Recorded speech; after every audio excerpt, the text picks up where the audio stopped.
Muy buenas tardes, amables televidentes, bendiciones para todos. Aquí estamos con otra entrega más de tu espacio Yo Te Escucho. Hoy, miércoles 21 del mes de junio del año 2023.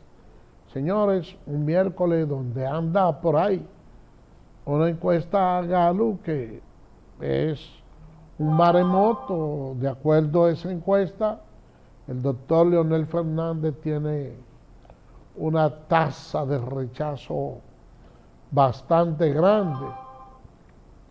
Y la verdad es que el PRD y el Partido Reformista andan alrededor de un 1%. Oigan bien, señores, un 1%. Como son las cosas de la vida. ¿Quién podía pensar que el PRD podía llegar a tener en este país un 1%, un partido que tenía unos niveles de popularidad que lo perfilaban como el pulmón del pueblo? Pero llegó a mano de Miguel Vargas Maldonado, que quiso administrar ese partido como una parcela o una empresa personal para hacer negocio. Y sencillamente Miguel Vargas se robó el PRD, se lo robó.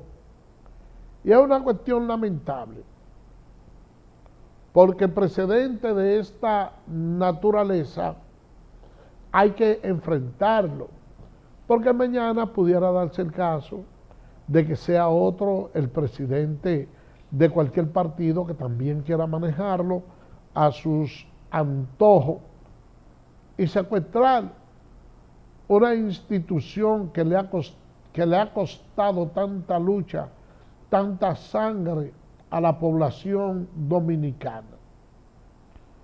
Pero hay que recordar que hubo un momento inclusive en que los niveles de popularidad que tenía Miguel Vargas eran tan amplios que era una necesidad para el partido. Pero es muy posible que de cara a los próximos comicios, si no continúa siendo como lo ha hecho en las otras ocasiones, que se ha convertido en el pez pequeño que anda en los océanos comiéndose la lapa del pez grande, que quizás ese partido tenga que hacer la recolección de votos para su reconocimiento, porque mientras reciba un 5% de la Junta Central Electoral como partido mayoritario, que nadie tenga esperanza que él va a soltar esa tetera. Pero yo creo que a la sociedad dominicana y a la política hay que hacer como el buey, que hay que quitarle la garrapata de encima. Es entendible que el Partido Reformista tenga unos niveles de aceptación igual que lo del PRD, porque sucede que el doctor Joaquín Balaguer fue un líder caudillo que nunca quiso darle la oportunidad a nadie, ni tenía vocaciones democráticas, pero un partido que todo el tiempo tuvo acuñado por el doctor José Francisco Peña Gómez, un demócrata a carta cabal, no era para terminar de la forma que ha ido terminando. Recuerden que el doctor José Francisco Peña Gómez siempre fue opositor a la reelección y uno podía ver la grandeza que tenía ese líder político a raíz de los últimos gobiernos que hemos tenido. Uno ha podido ver que son gobiernos que han sido muy esplendorosos en principio, Y cuando ya llega la fatiga del segundo año, entonces las cosas empiezan a cambiar. Gracias a Dios, en los últimos gobiernos que nosotros hemos tenido, ese malestar no se ha sentido. Porque el doctor Leonel Fernández, después que agotó su primer periodo, que volvió nuevamente, se religió y lo hizo de manera exitosa.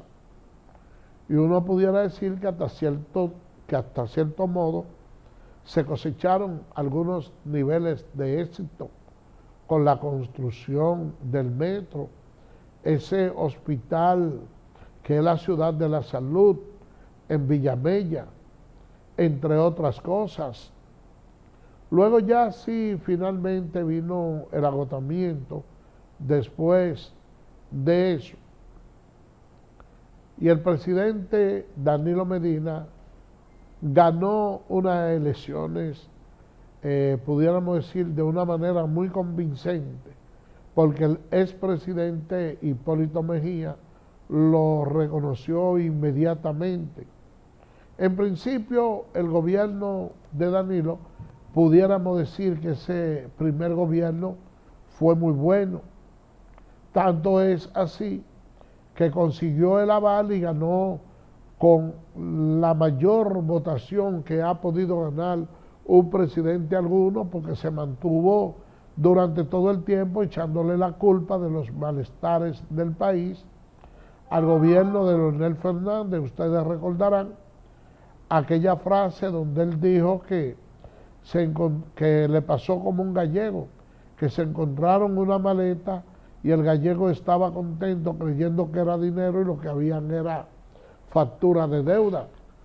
Eso sucedió con ese segundo gobierno de Danilo Medina, porque se mantuvo durante el primer gobierno haciendo visitas sorpresa, con una actitud muy cercana con los campesinos y cosas.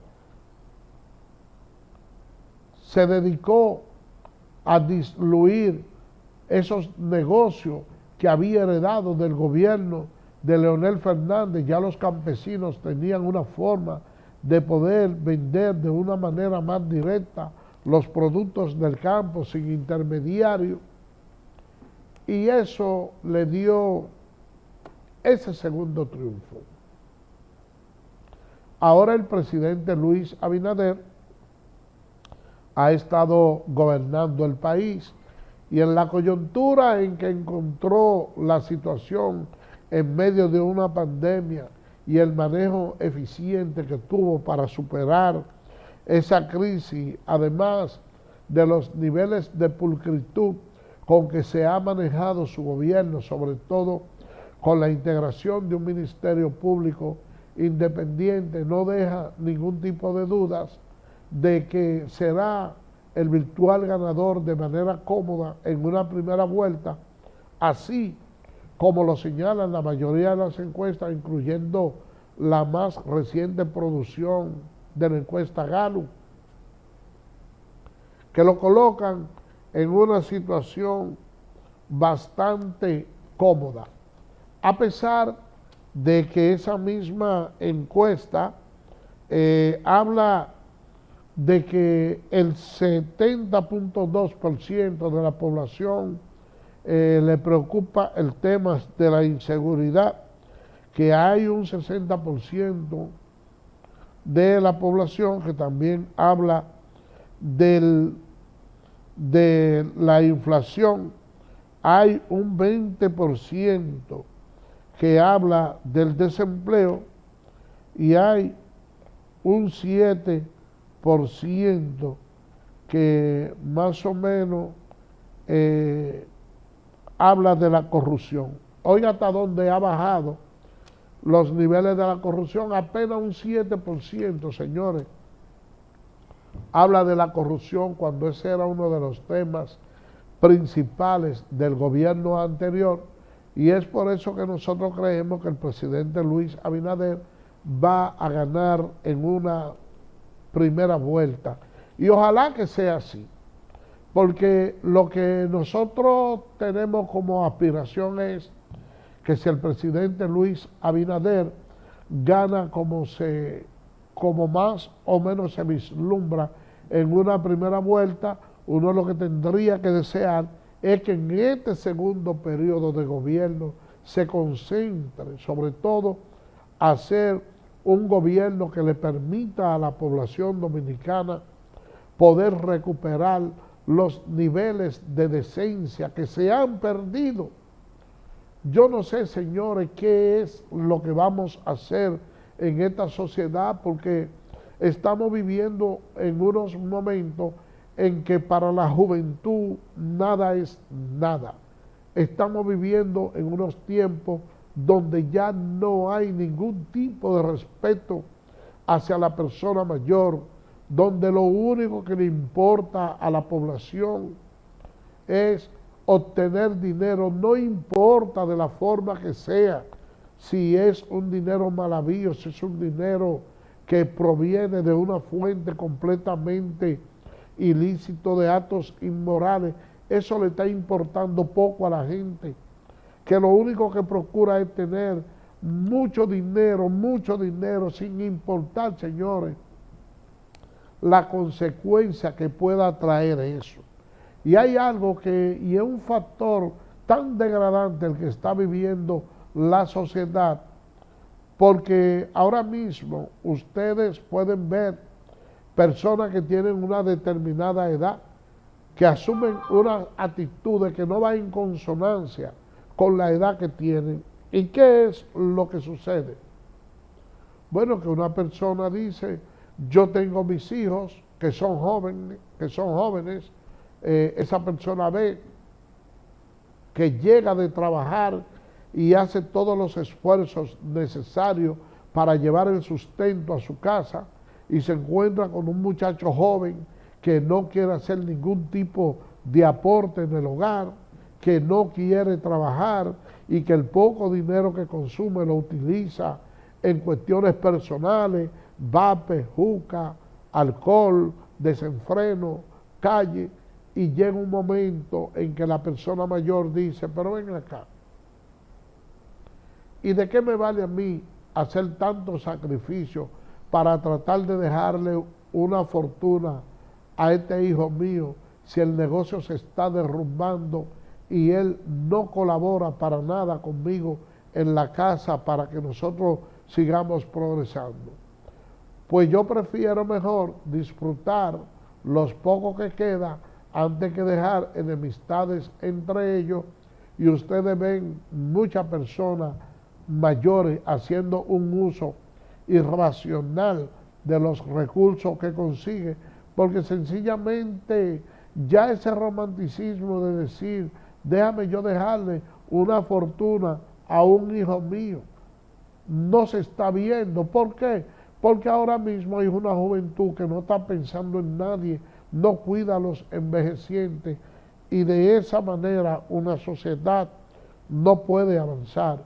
Por eso es que yo quisiera que, tal y como se vislumbra del presidente Luis Abinader, ganar las elecciones presidenciales del año 2024, como ya constitucionalmente no puede reelegirse nuevamente, que este periodo de estos últimos 4 años sirvan para establecer reglas, para establecer la base de la creación o el afianzamiento de los valores morales y éticos de una sociedad que todo parece indicar que la moralidad tenía el color verde igual que la hierba y se la comieron los burros. Vamos a hacer una pausa y regresamos en breve.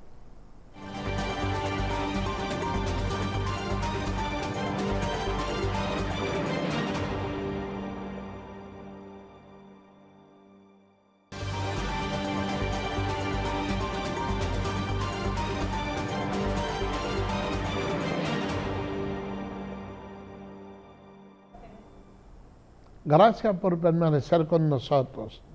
Miren, el tema de la educación es uno de los que mayor preocupación le está generando al presidente de la República y lógicamente a la sociedad en sentido general, porque cuando hay un país donde no existe educación, se presentan una serie de fenómenos que son adversos a la buena convivencia pacífica.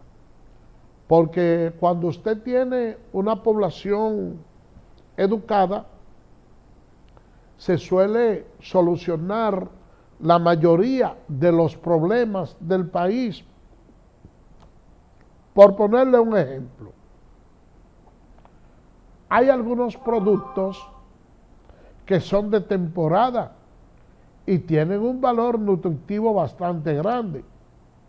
Si hay una población educada, sabe cómo combinar los alimentos para mantener el balance alimenticio, sin tener que recurrir a algunos artículos que están exageradamente caros. Pero también, si tenemos una población educada, bajan los índices de violencia, porque el nivel de razonamiento y de entendimiento no permite que haya tanto conflicto. Con una población educada tampoco tendríamos tantos accidentes de tránsito. No quieran ustedes saber lo caro que le sale a la salud y al Estado dominicano tener que manejar esa fractura que se producen en esos accidentes de motores. Es mucha la inversión que hace el país, pero tampoco hay que invertir tanto dinero en salud. Y es por eso que el presidente de la República, junto al ministro de Educación y el presidente de la ADP, se han puesto a analizar para buscarle solución a muchos de los problemas que se dan en el sistema educativo. Señor director, ayúdenos con las imágenes. Presto para un acuerdo general en cuanto a la calidad de la educación. Tanto el Magisterio de la República Dominicana como el Ministerio de Educación tienen en total unos 10 puntos, los cuales se van a ir trabajando a partir de ahora hasta finalizar la próxima semana, el jueves, donde no solamente incluyen aspectos relacionados a lo material, sino a la calidad de los servicios educativos en todo el país. En ese sentido, quiero felicitar a ambas partes por la apertura para el diálogo y más que todo por concentrarnos en lo que son las calidades, tanto de la capacidad del docente como de los insumos y todo el servicio de gestión que hace el Ministerio de Educación de la República Dominicana a los fines de que podamos tener un mejor servicio educativo y que nuestros niños y niñas aprendan mejor. Parte de esos 10 puntos, ¿cuáles son los 10 puntos? Tienen centrado en la parte pedagógica, la parte indiscutiblemente que tiene que ver con los insumos, que son aulas, terminación de escuela, la parte de provisión de materiales didácticos, lo que tiene que ver con la parte de la evaluación del desempeño y reajuste que corresponde, el nombramiento de nuevo personal, el fortalecimiento de las capacidades dominicanas. Miren, a mí me gustaría, porque ya este año escolar pasó, se está hablando que desde el principio los estudiantes pudieran entrar con sus uniformes nuevos, como debe ser, de una manera correcta, porque hay muchas veces que cuando le vienen a entregar los uniformes y los útiles escolares a los niños, bueno, pues ya los padres han tenido que hacer una buena inversión. Pero yo le digo desde ahora que las escuelas están cerradas, que cuando se hable de la apertura a clase, que nosotros los dominicanos vayamos diligenciando desde ahora todas las documentaciones que necesitamos para inscribir nuestros hijos a la escuela. Ustedes saben por qué yo le digo que iniciemos desde ahora, porque yo creo que este es el único país del mundo donde una persona nativa un ciudadano tiene menos posibilidad y tiene menos derecho que un extranjero. Tan pronto se habla de la apertura del año escolar, los primeros que están en fila son los haitianos. Son los primeros. Y lógicamente eso obedece a que existen, vamos a decir, acuerdos internacionales que permiten que ellos puedan inscribirse sin ningún tipo de documentación. Pero déjenme decirles que los dominicanos tienen que llevar hasta la palmita que se daba en los tiempos de Trujillo para poderlo inscribir. Y yo le digo esto, señores, porque tengo experiencia de causa y las cosas me gusta decirlas como son. Yo presencié en una ocasión que allá en el sector de Guerra, donde dicen Las Varías, hay un liceo, una escuela llamada el Liceo Cordero, que yo tenía 2 trabajadores de la finca. Había uno que era dominicano, que tenía un niño, que su madre tuvo problemas con la declaración, pero dominicana de padre y madre, y el padre del niño era dominicano, y ese niño no lo inscribieron en esa escuela porque ellos debían de organizar unos documentos porque la madre del niño no estaba declarada. Pero ¿qué sucede?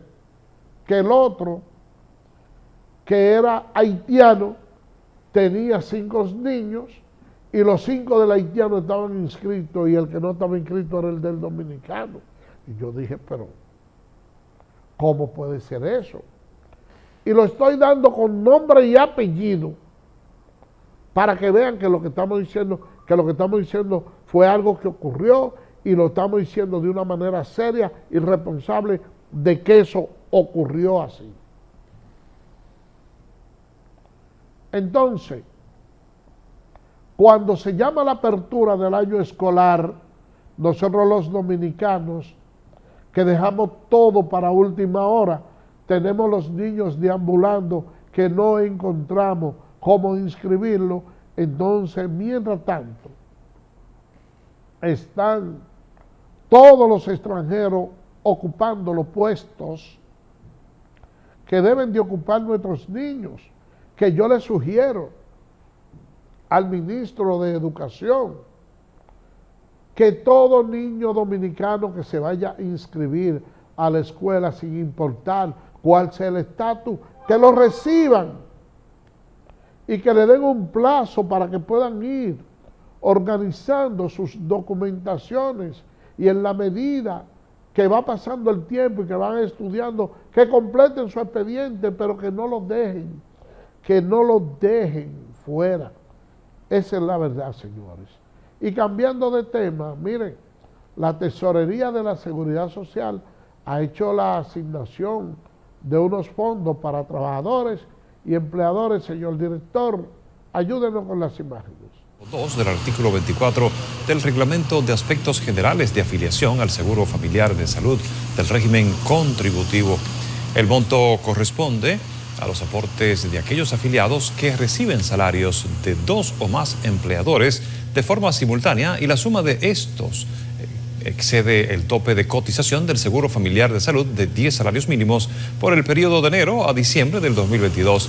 Además de la devolución de cápitas pagadas por cuenta de dependientes adicionales y no dispersados hasta el 31 de diciembre del 2022. De la suma anteriormente mencionada, 140.640.919 pesos con 50 centavos corresponden a 4.250 empleadores, los cuales serán acreditados en sus notificaciones de pago del mes de junio del 2023.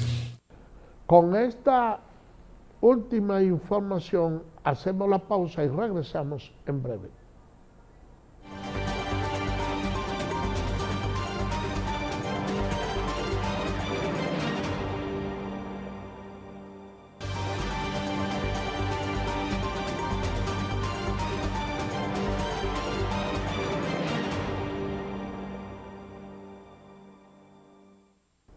Gracias por permanecer con nosotros.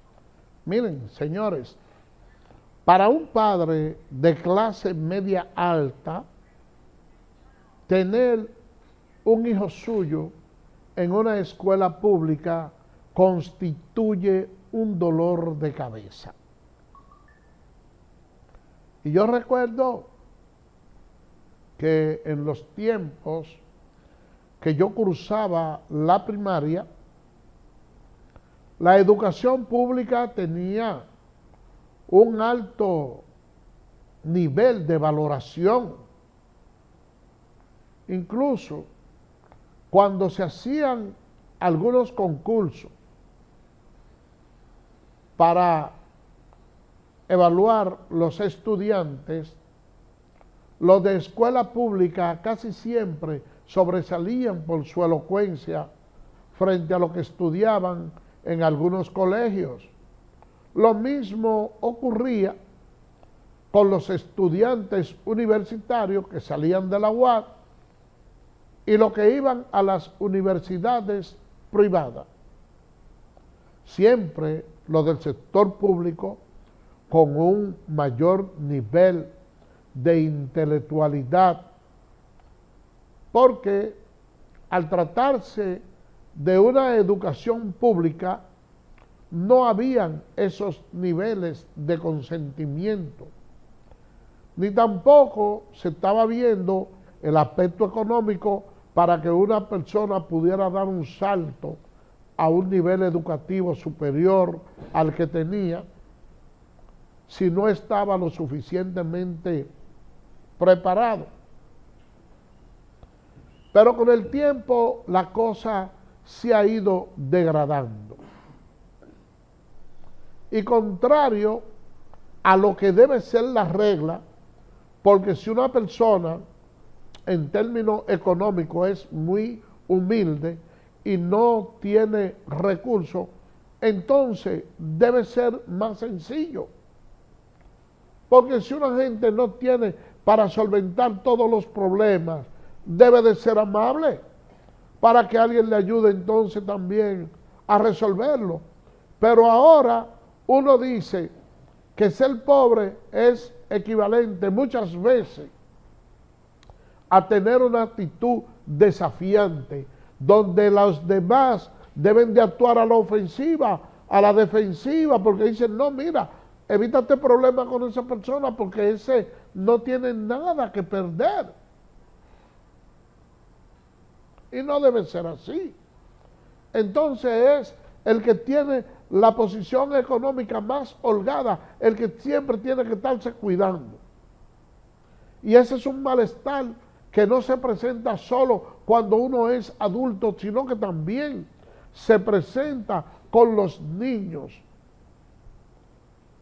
Porque hay personas que de una forma u otra no tuvieron la oportunidad de prepararse para adquirir una buena educación, una buena formación, y de esa misma manera han querido dejar sus hijos sin estudiar, pero de repente se invierte el 4% en la educación dominicana, que era una demanda que desde hace mucho tiempo se había venido solicitando.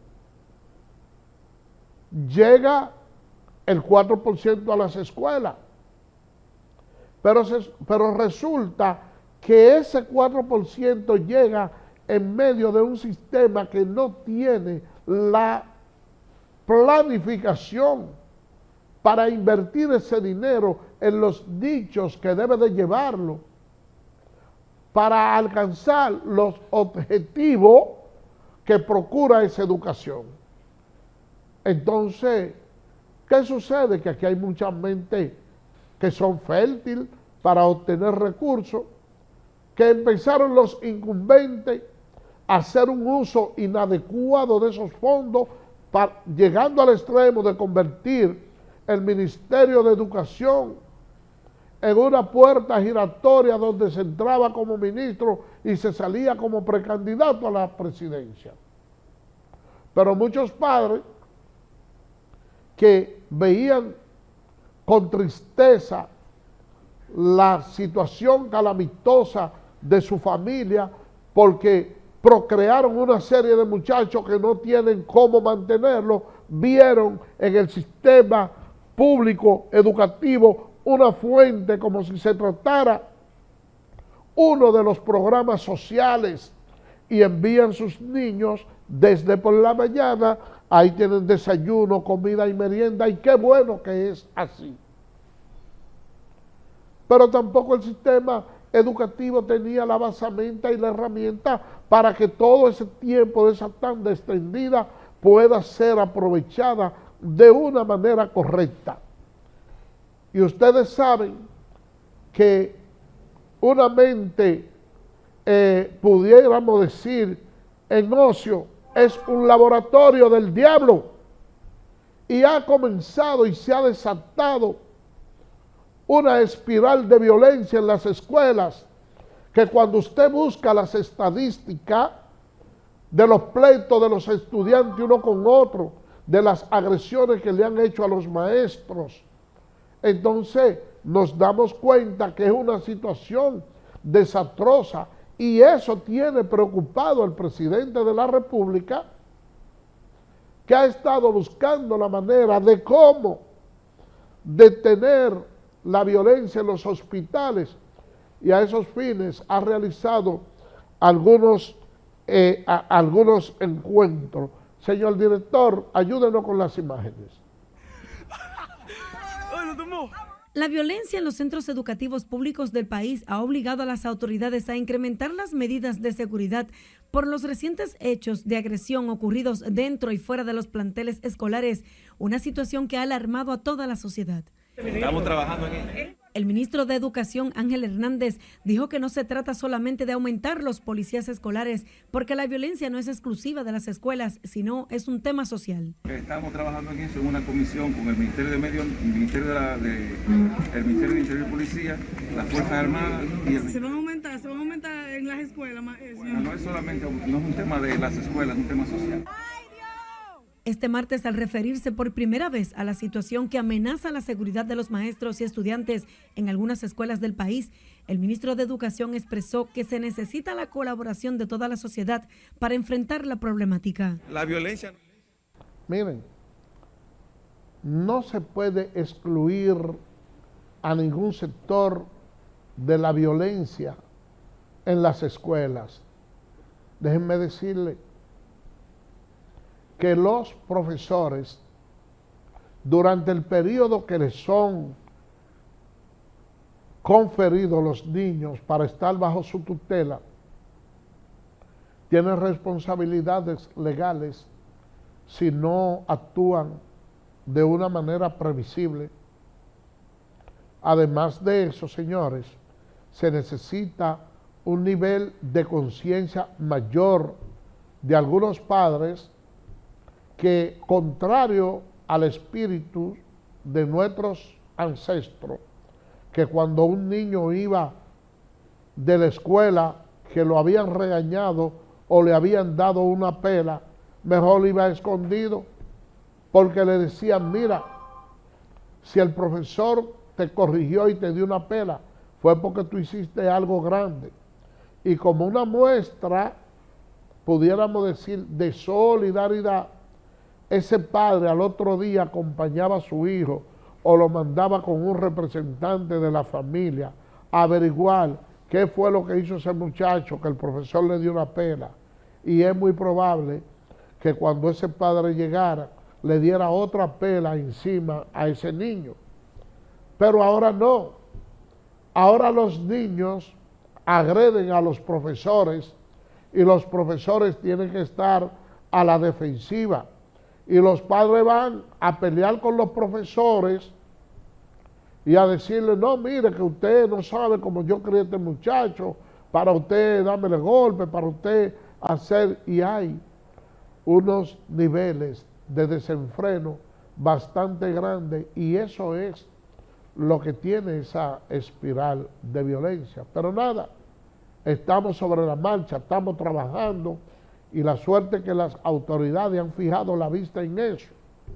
Y yo espero que para los próximos años, sobre todo el próximo año escolar, todos esos números negativos que nosotros tenemos en materia de violencia en las escuelas, logremos reducirlo sustancialmente en un amplio porcentaje, pero no es haciendo como el avestruz, metiendo la cabeza y dejando el cuerpo afuera, y que vamos a tener como si se tratara de una candelita el ministro de Educación diciendo que el ministerio no tiene responsabilidad de eso y lanzándole la llama a los profesores y los profesores a los padres y los padres a ellos. No, es un trabajo que hay que hacerlo en conjunto, padres, profesores y Ministerio de Educación.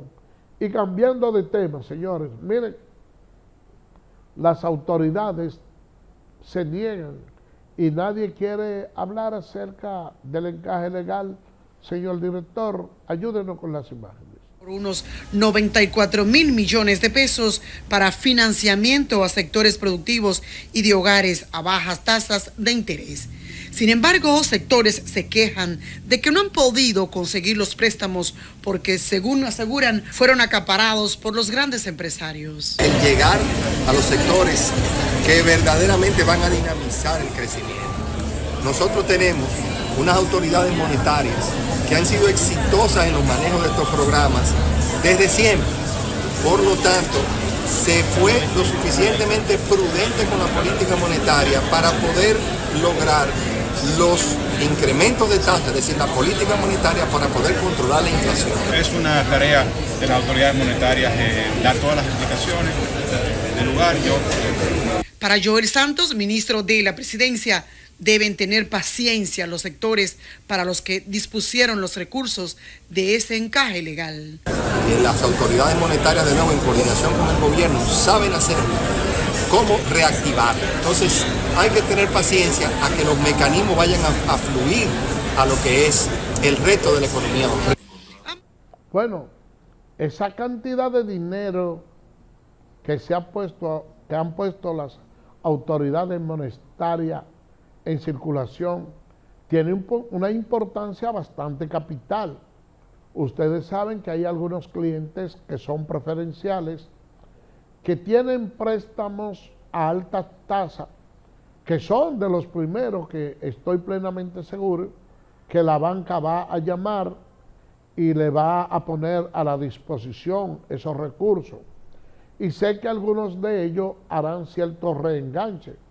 Si yo tengo un dinero que lo he recibido prestado a una tasa bastante alta y con eso puedo pagar y tener y ver reducido lo que son las ganancias que me va a cobrar el banco, pues lógicamente ese reenganche va a venir.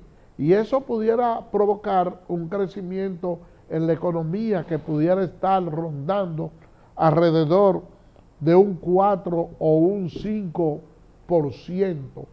Ahí que el gobierno ha sabido buscársela, sobre todo en este año preelectoral. Y cambiando de tema, señores, miren, la Fiscalía y la Policía pudiera ponerse de acuerdo en un conflicto que recientemente ocurrió con una fiscal y que ha dominado la agenda noticiosa de la semana. Señor director, ayúdenos con las imágenes.